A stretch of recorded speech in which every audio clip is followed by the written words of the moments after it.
Hello. Awesome. Yay! Hey, George.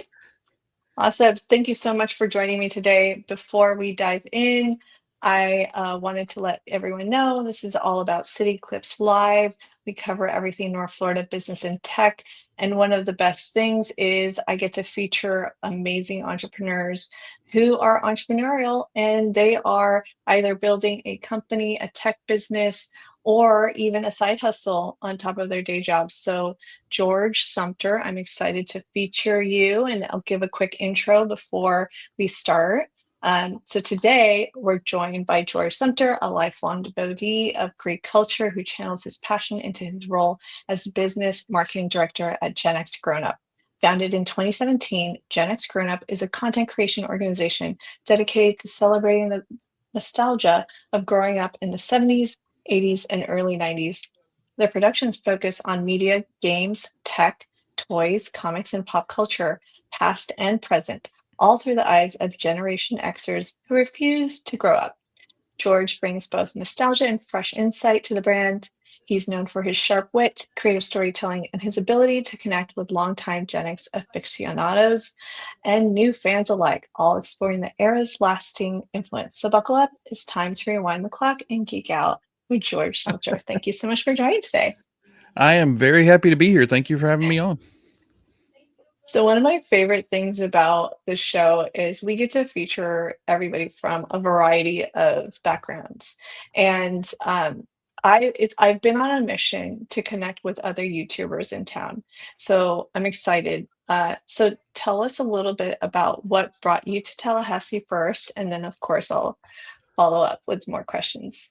Sure, yeah, I was kidnapped when I was 3 years old, and my parents brought me here to Tallahassee from Kentucky. Now, yeah, we moved here, like I said, when I was 3 years old, 1974. I lived here until 99. Then I moved out to Los Angeles for a year or two. Met the woman that I ended up marrying out there, have 3 kids with her, Grace. And then we moved back to Tallahassee because it was simply a better environment for our kids. It was more affordable for sure. And we knew we had strong ties in this community. So I've been back here since, I guess it was 2001 or no, 2002. Yeah, 2002 since we got back. And I've worked in a variety of roles, mostly with state government. So currently, I am employed by the Northwest Regional Data Center. I am the manager of the Innovation Park Backup and Recovery Services team. Been in that role for goodness. Well, I've been at NWRDC for a little over 12 years, I think now, and been in the manager's role for probably 7 or 8 of those years. So, yeah. It's so funny. I just actually met Will Lamb the other day. Oh, yeah. Will's my Well, boss's boss, but yeah, exactly. that's so funny. I met him through my husband because they used to work together. And so Ah, I was like, oh my gosh, that's where you are. Okay, that's great. Small town. yeah. Um, Well, yeah, it's Tallahassee, right? so then, so you started also growing a YouTube channel with your, I Yeah, guess you could say partners. And um, was that like just for fun, out of a hobby first, and now sure. significantly grown it to a good following, over 127,000 subscribers on YouTube, and you've produced 1,665 videos and have nearly 16 million views on Gen X Grown Up. So Yeah. that's pretty impressive. Yeah, it's we've been doing this for a while. You're right. It started off as a hobby. And we get turned around on the phrasing that we've used, like full-time hobby, part-time job, or part-time hobby, full-time job, whatever. But we've been doing that since 2017, like you said. We started off, it's an interesting story that I just got to retell at Portland Retro Gaming Expo this past weekend, which was a lot of fun. John has been in television for, he was a director for WCTV here locally for about 20 years.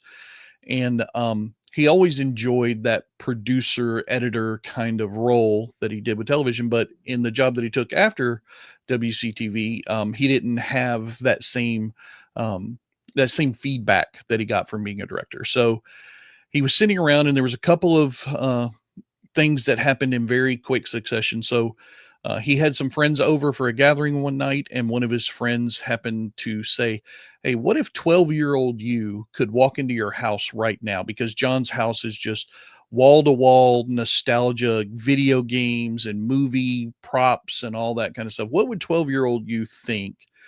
And then a few days after that, his daughter was showing him some YouTube channels where younger people were talking about old video games and retro this and everything. And John was like, "That's no, it's just my stuff. Don't label it that way." Anyway, um, so John decided, okay, well, I'm going to form my own YouTube channel then, because it'll let me feel that director's kind of feeling that I had back in the day. And I'll get to talk about this stuff from a perspective of somebody who actually lived and went through the time rather than talking about it in a historical context. So uh, he did like 2 videos, I think it was. And then he sent me a text message one day while I was at another convention down in Orlando. I was actually picking up an autograph to give to him for his birthday from a famous celebrity on a TV show that he was very into at the time. And I'm standing in the line. He sends me a text message, and he says, "Hey, I want to start up a YouTube channel." And I was like, "Why do we want to start a YouTube channel? We're old. There's no point in us starting a YouTube." That's crazy talk. And he said, "But wait, hold on, hold on. You're a business and marketing guy. I've got a name and I think it works." And I'm like, "All right, tell me your name." GenXGrownUp. And I was like, "Oh, yeah, I can do something with that. That's a catchy name. It's got the right amount of syllables to work with. I can do something with that." So I started producing a few videos, and at first the idea around the YouTube channel was that it would be kind of like a television station. It would host a variety of different content, but all related somehow to the Gen X grown up experience. So we had videos in those early days on building Lego sets. I had some videos on the top 10 one hit wonder TV shows, some videos about drones. We had videos about books, movies, and video games. And we decided to keep it as a variety for a number of years. But YouTube has a way of beating you down. YouTube wants you to get to a specific topic or subject matter, and that's what it wants you to produce content on. So unlike a TV station where you might have the local news and comedy shows and drama series, YouTube wants your channel to just be one of those shows, not all of them. So a couple of years ago, about 2.5 years ago, John's company that he had worked at, they kind of went belly up due to COVID and other related issues. So he was laid off, and he decided he wanted to take this thing on full time. And so I helped him prepare all the business stuff that we needed to make sure he could have as long enough a runway to develop this and see if it was going to be successful or not. But we had to niche down, as we say in YouTube world. And we decided YouTube was telling us retro video games were the thing that they wanted us to talk about. And it's almost become exclusively specific to Atari at this point, which is one of our best partners that we have in the industry right now. So yeah, we've been doing this for quite a while. I think we've got, I don't know, between podcasts and YouTube videos and shorts and everything else, we have several thousand pieces of content out there now. Do you remember when things started hitting? Like when you went from, of course, there's a handful of videos, maybe a few Mhm. views here and there, and then maybe one video went viral. Like what has helped you along the way? Because I'm sure now with shorts, that's the thing that YouTube is putting juice towards. But back then, like what resonated with the YouTube? Yeah. Yeah, we had 2 viral instances. One was a piece of content that John created. and it was titled "Top 5 Things I've Learned as a Gen Xer." And that video really struck a nerve with people. YouTube started promoting it, and it was one of our biggest videos for years and years and years. And I think that was something that he did in probably year two, if I remember right. So around 2018, maybe 2019, something like that. And then not too far after that, I produced an piece of interview content with an actor from a TV show back in the day called Buck Rogers in the 25th Century. This was a science fiction show from the late 70s, early 80s that starred a man named Gil Gerard as Buck Rogers. And he happened to be at a convention. I did an interview with him, and that video also took off really big. So those two videos really drove a lot of views, a lot of subscriptions for a long, long time. And then I would say probably the next and most important uptick we had was when John went full time into this. At that point, John and I were just talking about this weekend. We were 16,000 subscribers, and that was about 2.5 years ago. When he went full time into this, we're now, I think you said the stat earlier, we're what, 127. 127,000? Yeah. Yeah. So we almost 10x'd in the last 2 years on our subscriber count. And I don't Wow. even know how many views. I think you read it or something. It's in the millions at Yeah, this point. Yeah. it is. Yeah. And is do you kind of see others that kind of produce similar content? Like Sure. it's more within gaming, Gen X. I don't know. I'm not familiar with anyone else who does this, but you're probably more familiar with the space. Yeah, we have quite a few contemporaries, you might call them, a lot of friends of ours. That's the thing that we have been very careful to develop. So I know that when it comes to business and marketing, sometimes there can be an adversarial relationship with people who produce similar widgets to what you do. However, in the YouTube space, we tend to be very friendly with other people who create content similar to ours. Matter of fact, we met several of them this past weekend, face to face, some for the first time, some for the 100th time.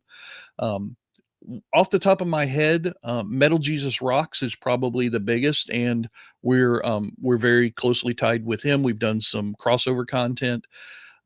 Also, John Hancock. He produces videos similar to ours, and I got to spend a lot of time with him at the convention this weekend. He's a great guy. John Riggs is another. It seems like John is a recurring theme in retro gaming YouTube channels. There's three of them that I know. Um, so and then MC Murr out of Atlanta. He's a smaller channel, but very passionate about what he does. And he's been a longtime friend of ours. And he does some great content on things like hunting in the wild, like at Goodwill stores, those old cartridges that you might be able to find and, make some money off of if you want to, or find good deals to keep for yourself. So, yeah, there's a lot of people creating this content. We're by no means the only ones out there, but it's a it's a great community to be a part of. Everybody seems to be real positive. We share, we help each other out. And that's kind of one of the things that we founded our model on. We have the phrase that I'm sure it's not ours. I'm sure somebody else said it and we just used it.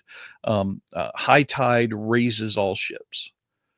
So Yeah. we like to think of ourselves as, hey, if we can do something that garners a lot of attention, let's share that with everybody else in our community so that, everybody can grow and get bigger, because then we all become almost like a conglomerate of joined businesses, so to speak. And it's been really helpful to this point.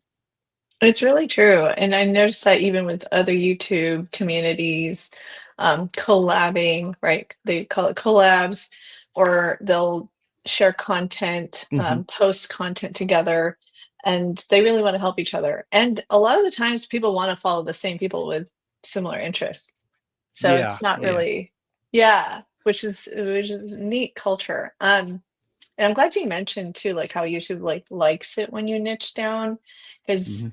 as you could notice, like I like to produce different types of content, and I think earlier stages it's good to experiment a little bit, and then you kind of figure out a Yeah. niche. But what is your recommendation for those who are getting into YouTube and they don't want to manage multiple accounts in the beginning? And sometimes people get burnt out. So what would you Yeah. say to that?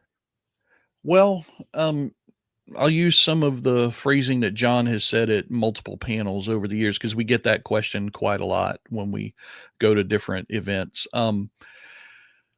First of all, make sure that whatever the broad subject of your intent is something that you are super passionate about. Because if you're not going to continue to create content. Because the one thing that I have found is absolutely true of content creation is that if you're not super passionate about it, it will beat you into submission and make you so depressed because most people start their journey off as a single human working on a channel or an Instagram account or something along those terms. We were just fortunate that three of us came together very quickly. So there's John, as we've talked about, there's myself, and then Mo is our project manager. And we came together real quickly because we were all three friends already. And then we're able to support each other when you don't get as many views as you had hoped for on that video that you worked so hard on for like hours upon hours, right? Um, and you'll feel that way. If you're in a single echo chamber by yourself sitting in front of your desk, you're going to get sad and depressed because the numbers are not going to just flow. Uh, I hate to tell anybody, it's the very rare occasion that a channel opens up and its first video does 10 million views. That doesn't really happen. Um, as you've seen, we started in 2017, but it wasn't until John was able to go full time and we were able to ratchet up our content amounts that we really started to take off. The other thing I would say is don't do it by yourself. Find the thing that you want to create content about and then go and reach out to other creators that are doing that already because you're not going to be the first, very likely. If you are, kudos on you. You'll probably develop the biggest audience the fastest of anybody at this point in the game. But YouTube's been around for a long time and there's pretty much a channel for everything at this point. Um, John often joked early on, you know, if YouTube tells you to be the ceiling fan channel, just be the best ceiling fan channel you can be, right? And I think that's key. Don't do it by yourself. Make sure it's something that's you're passionate about and don't stress about the numbers. I'm a statistics guy. I have spreadsheets all over the place. People send me mugs and t-shirts and everything with Excel spreadsheets on them and everything because I love that kind of stuff and I'm known for it. But it is tough when you put a piece of content out there and you're like, boy, this is going to get 100,000 views today. And it gets 5 views. Let me tell you, that's some depressing stuff right there. It can really knock you back. But if it's something you love and it's something you care about, just put it out there because you want to put it out there. Don't put it out there because you want other people to like it.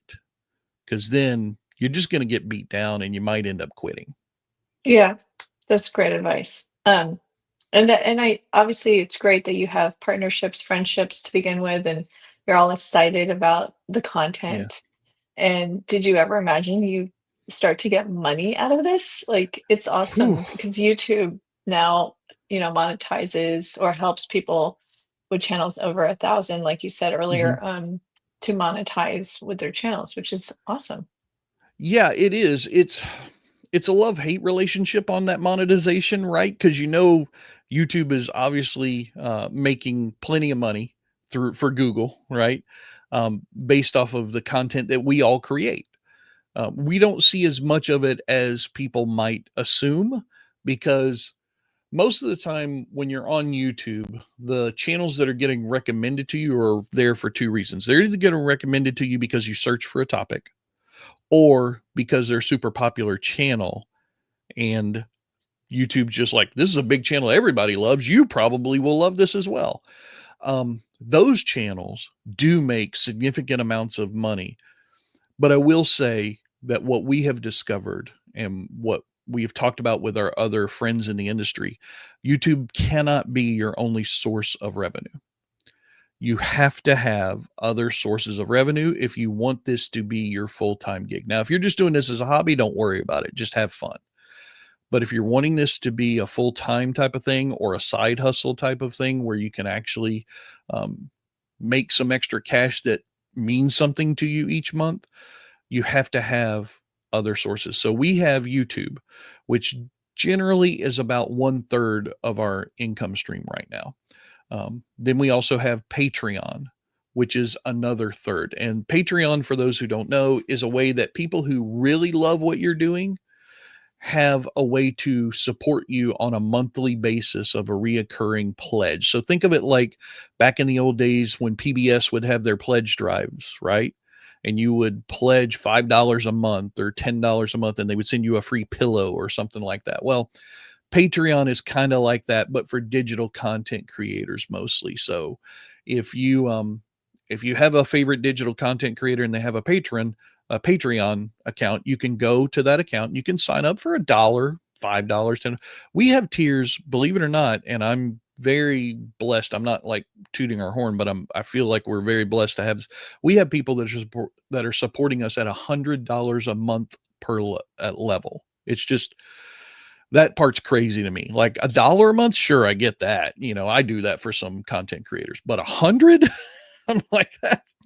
Like, That's thank you great. so much. They're awesome people. The You other got a great third of fan our base. we do. We have a very loyal and awesome fan base.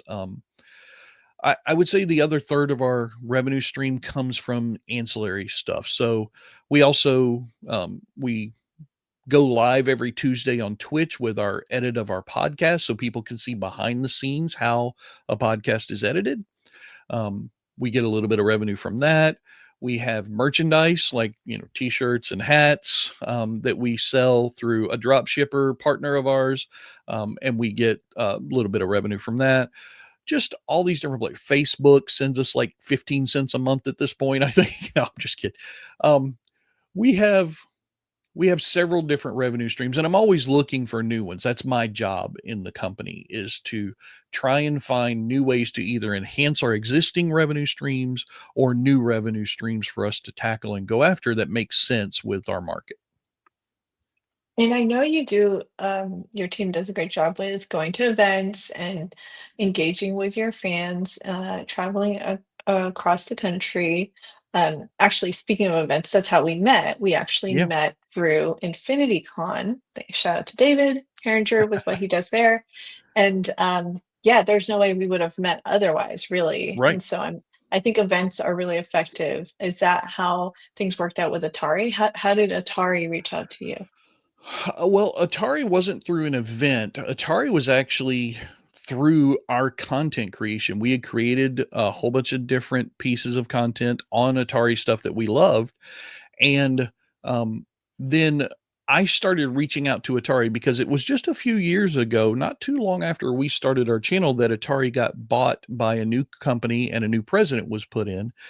And they've changed what Atari was. So before that, Atari really was just this loose group of IPs and copyrighted material, and they produced really only one thing: these small little consoles called the Atari Flashback, and they were being produced probably every year, every couple of years, something like that. There was several of them in the line.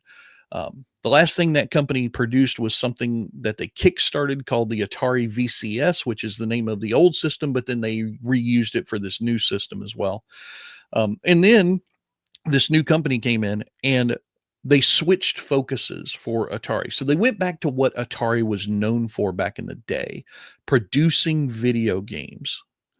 That's what they do now. And they've bought up a whole bunch of IPs and licenses, and they do that more. Well, they saw some of the content that we created on YouTube and they reached out to us. I reached out to them. It was all pretty much simultaneous. It was really close together. And we got in contact with a few of the people in the right places, like VP of game development, VP of marketing, that kind of thing. And we just started working together through email and through chat messages and Google meetups and stuff like that. And we just formed some close relationships. And ever since then, they have been one of our main partners in the space. Now, the interesting thing is there are a lot of Atari products that are out there right now, but Atari, the company, doesn't really produce many of them. So There are small consoles like the 2600 Plus or the 7800 Plus that are produced by a company named PlayOn. There are video games groups like the Atari 50 Celebration or the Street Fighter compilation that just came out that are produced by a company called Digital Eclipse that Atari owns. And then there are these brand new arcade machines that are being produced based on Atari video games that have recently been put out there, called Allen One, and they're full size, like old school back in the day arcade cabinets on new video games, not ticket things that you would see at your local Chuck E. Cheese for the kids to get prizes with, but I mean real bona fide Gen X through and through arcade cabinets. And so we're friends with all of these because of our relationship with Atari. It's very niche, so that's also I think that's what makes it super effective, and I wanna make sure because I know I might get carried away and not remember to share, for example, like, there was a recent announcement that was made, right? Related to Yeah. television Sprint. You wanna talk a little bit about that? Yeah, so this was at the Portland Retro Gaming Expo, as you see right there. I produced a video. I do kind of these news videos on our YouTube channel where I go through 5 or 6 topics every episode that are specifically related to retro gaming. And in this case, they made a brand new hardware announcement for the Intellivision, which is a Gen 2 console from back in the day when the 2600 and ColecoVision were popular. The Intellivision was the third in America that was very popular. They announced the new Intellivision Sprint, which is a small console. It's about 90% of the size of the original one. It can hook directly up to your HDMI device, so a TV, a monitor, whatever, which the old devices can't do that. There's no HDMI back then, right? So this device can. It has a whole bunch of the library already programmed into it.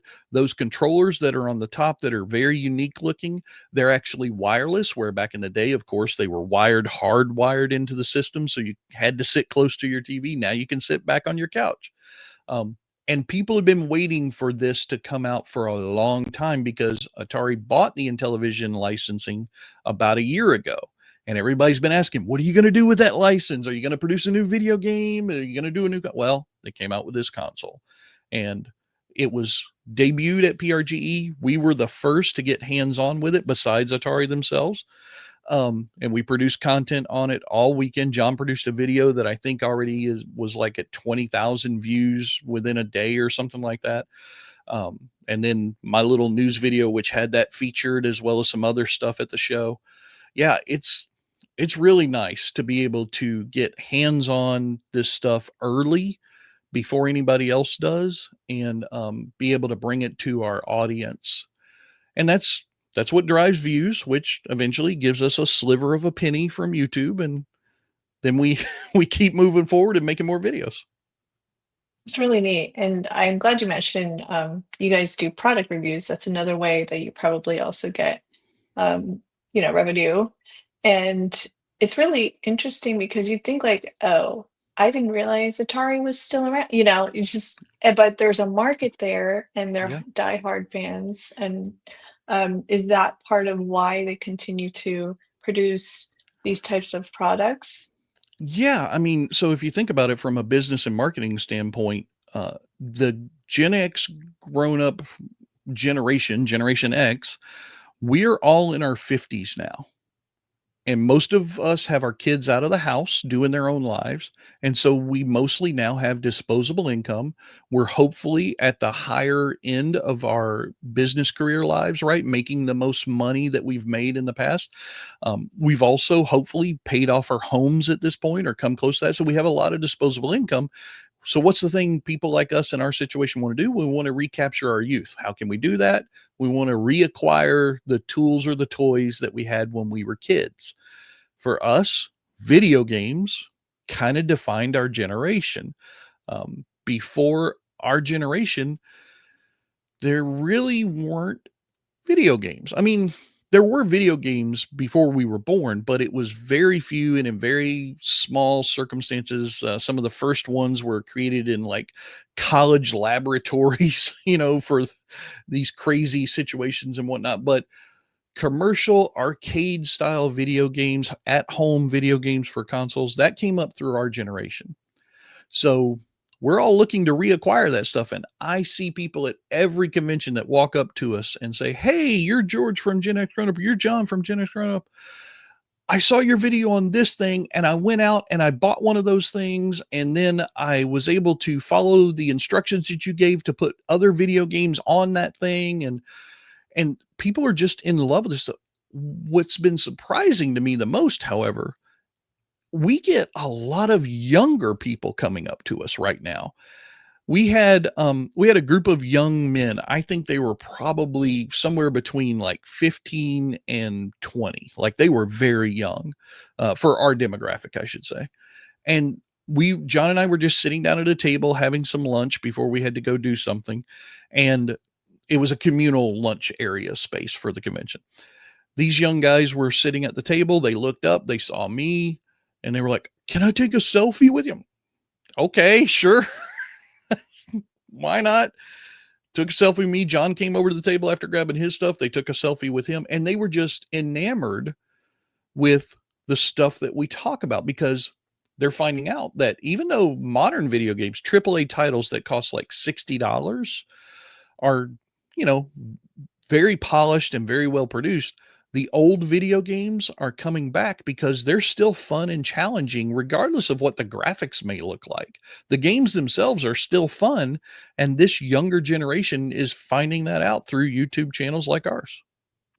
I'm glad you mentioned that because even like games like Minecraft, Roblox, like it's not like the graphics are like, 3D realistic type of life imagery, but it's the way they're interacting with that type of game, Yeah. right? And I mean, speaking of which, because I found it fascinating the story behind Game Boy and how it came about. Yeah. I saw the movie Right. Yeah. after A lot Game. of people saw the movie with Taron Egerton. Yeah. Yeah. Yeah, yeah, Or yeah. That was Egerton. so Yeah. cool. Did you guys do a movie review of that? Like, No, no. We talked about it on the podcast, so I wouldn't say it was a complete review, but that's where we get to be a little bit more diverse. So we have the YouTube channel, and we've talked a lot about that here. The podcast is a place where that thing that we wanted to do with the YouTube channel, where we got to talk about a bunch of different things, we do that on the podcast now. So that podcast comes out once a week, every Thursday morning. So one week is a podcast where we're talking about things that we're interested in today. So new movies, new techs or toys, new video games that we're interested in talking about. Then on the alternating weeks, we do a deep dive into something from our past. For instance, one of the ones I don't know if this one's been released or if it's getting edited today and released on Thursday. I keep losing track of the schedule, but we just did the Hot 100 Billboard number one hits from 1985 because it's 40-year anniversary, and every year we do another 40-year anniversary. So next year will be 86. And we talk about the songs on the chart and that kind of thing. oh, that's cool. Um, we've done deep dives into crazy topics that we did not think would get a lot of downloads, but seem to be some of our most popular episodes, like a deep dive into rotary telephones and what they were, how they worked, all that kind of stuff. Mo came up with, Yes. I know, right? Mo actually wanted to do one, and we did it, and it's probably our most talked about episode ever, from our old stuff, on the Dewey Decimal System in libraries. Just a whole, we talked for 35 minutes on the Dewey Decimal System.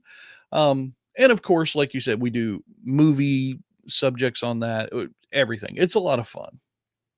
It's really neat because and I could keep going because I guess if I look it up, I fall in between Gen X and millennial, and I didn't know I was Right. pulled in with millennial, so it's like the older version of it. Anyways, but yeah, no, I mean, I grew up with these video games around me and also the movies, Back to the Mhm. Future, those kinds of things. There's so Yep. much to talk about. So like Gen X grown up, it could cover so much.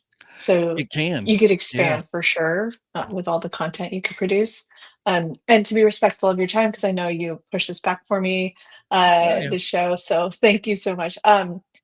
In terms of wrapping up and making sure that we talked about everything you want to talk about, is there anything you'd like to give as words of advice to rising creators, people who want to start up their own YouTube channel? Have you guys leaned on any kind of YouTube creator community to get some tips? What do you recommend to kind of help them in their earlier stages? Yeah, I think early in the day used TubeBuddy. It's a tool that's on YouTube. We use that for a little bit. It does help you. I'm not going to say that we rely on it anymore because we don't subscribe to it at all. But when we were first starting out, it was a good tool to help us understand a little bit about YouTube, and we just got to a point where it wasn't as necessary to use that product because it does a lot of stuff. And of course, now with AI, it's integrated AI into it. So who knows? Maybe we need to get back into it a little bit. But it helps you with planning out topics. It helps you to look and see what in your space is something that might be interesting to the algorithm, which is always changing. There are some in-person classes that you can take through them to help you learn things about the thumbnail design. And I will say one piece of advice: the two most important things you can do with any YouTube video, um, before you worry about, oh, have I got the right camera or do I have the right lighting set up? And you guys can see my lighting here is terrible because I don't produce video content here. But before you worry about any of spending hundreds and thousands of dollars, recognize that your thumbnail and the title of your video is what has the best chance to make people click on it. Once they're in the video, you've done your job. Then the video itself and the content is what matters. But if they never click it because of the thumbnail isn't attractive, they're never going to watch it anyway. So it doesn't matter how much money you spent on the latest Sony camera or whatever else you want to buy because they never see the product anyway. So I would say get good at thumbnail design and get good fast. That will That's a help you great more tip. than almost anything. Yeah, that's awesome. I know we started maybe 5 years ago trying to put videos together, and we're improving along the way. And I just tell the team, like, hey, just follow what the YouTubers do, like the ones with the big channels. Like, just they've been studying this, they research, they test everything. So I was like, let's just make it very similar to what they're doing now. Right. I mean, that's, what's the old saying? What is it? Something, Like, don't reinvent the wheel. yeah, don't reinvent the wheel, and imitation is the best form of flattery or something like that, right? I mean, we, you know, when you've got Linus Tech Tips and Mr. Beast and all these channels out there, if you see them all doing a similar thing, there's a reason for that. And don't think, oh, I'm going to go carve my own path, because trust me, this road is already worn. You don't have to carve your own path. You can just get on the highway and kind of jump ahead a few exits of where everybody else started with 20 years ago. Love that. Love that. Is there anything you'd like to end with in terms of like what's coming up next? And don't you have Mm. some events coming up that you'll be in attendance? Well, And yeah, so I think I PRGE was probably the last of the season for us. So the next thing is probably going to be in 2026. We'll probably be looking at Midwest Gaming Classic. That'll be a big one for us, and there's a few other ones. PAX East is coming up around that same time frame. Of course, PAX West later in the year. But yeah, just keep an eye on our YouTube channel or our website, GenXGrownUp.com. YouTube channel is, youtube.com/C/GenXGrownUp or something like that, I think. But yeah, just keep an eye on those places. Listen to our podcast every Thursday if you haven't already. It's available on all your podcast platforms, just like everybody else's podcast is, because of course, everyone has a podcast, as we all know, right?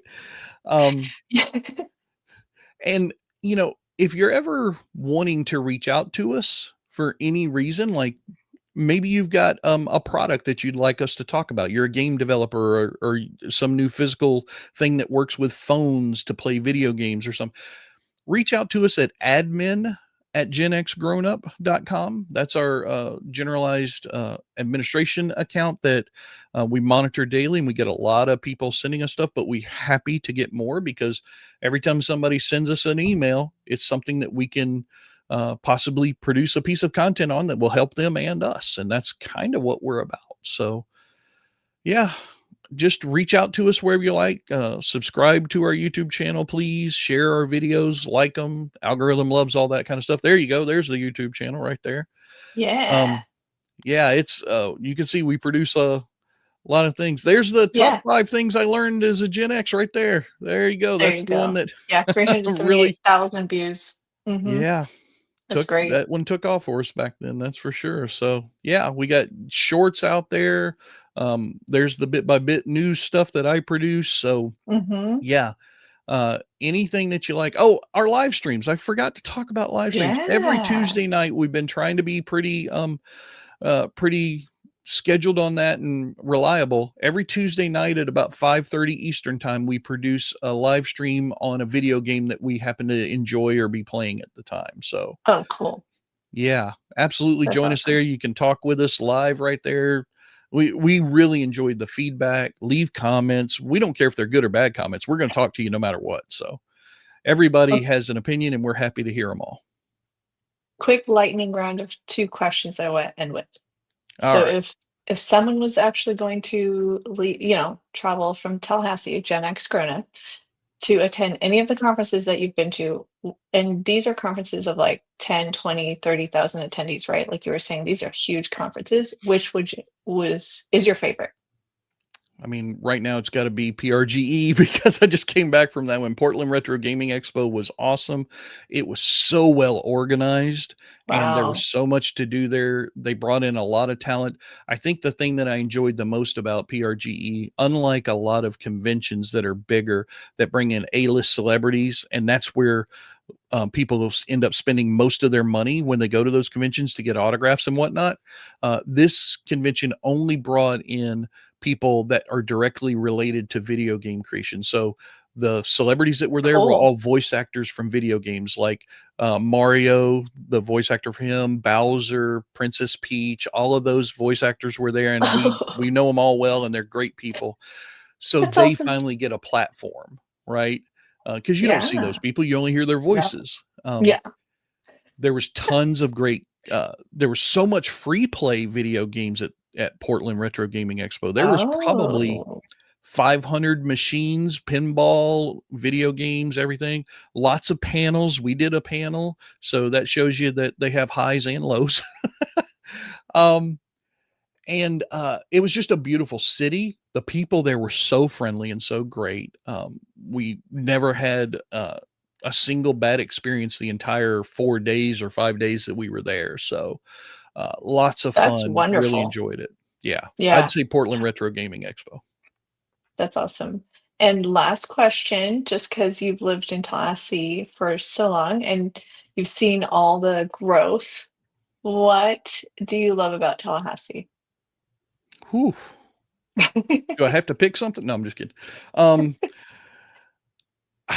it's a community. Right, and I don't mean that in the generic term of community. I mean, it's a close-knit community. If you've lived here for more than a few years, you start to see that you either know everybody or know somebody who knows everybody, right? Like you talked about at the very beginning, you happen to just recently meet my boss's boss at a thing, and it's just interesting how those close circles of this community, the ties, work.